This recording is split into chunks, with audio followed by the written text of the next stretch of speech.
లైఫ్లో కూడా ఇలా జరుగుతుందని అస్సలు ఎక్స్పెక్ట్ చేయలేదు. నవరాత్రులు మొదటి రోజే ఇలా జరగడం ఈ రోజు నాకు చాలా అంటే చాలా సంతోషంగా ఉంది.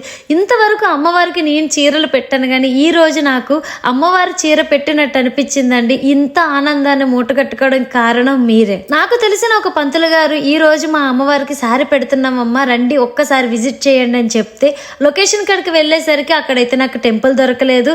బట్ బాబా దర్శనం అయిపోయింది, ఆ ఊరి గ్రామ దేవత దర్శనం కూడా అయిపోయింది. ఇంతట్లో కాల్ లిఫ్ట్ చేశారు. అప్పటికే 2 times కాల్ చేశాను, ఆన్సర్ చేయలేదు. ఫైనల్లీ కాల్ అయితే ఆన్సర్ చేశారు. పంతులు గారు ఇల్లంతా కూడా శారీతో నిండిపోయింది.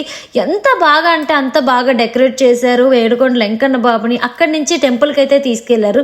ఇక్కడ దుర్గమ్మ తల్లి స్వయంభుగా వెలిసారంట. ఒక్కసారిగా టెంపుల్లోకి అడుగు పెట్టగానే నాకైతే ఒళ్ళంతా గూస్ బంప్స్ వచ్చేసినాయి.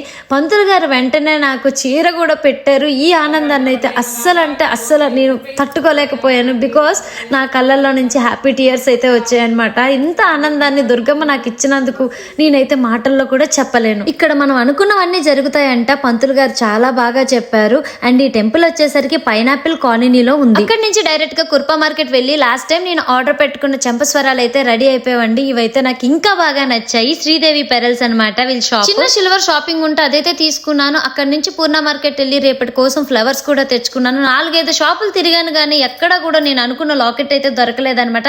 ఫైనల్లీ వైభవ్ లో దొరికింది. నవరాత్రి మొదటి రోజు ఇలా జరిగింది. ఇంకా ఈవినింగ్ పూజకి అన్ని రెడీ చేసుకోవాలి. నేను మీ వైజాగ్ పిల్ల.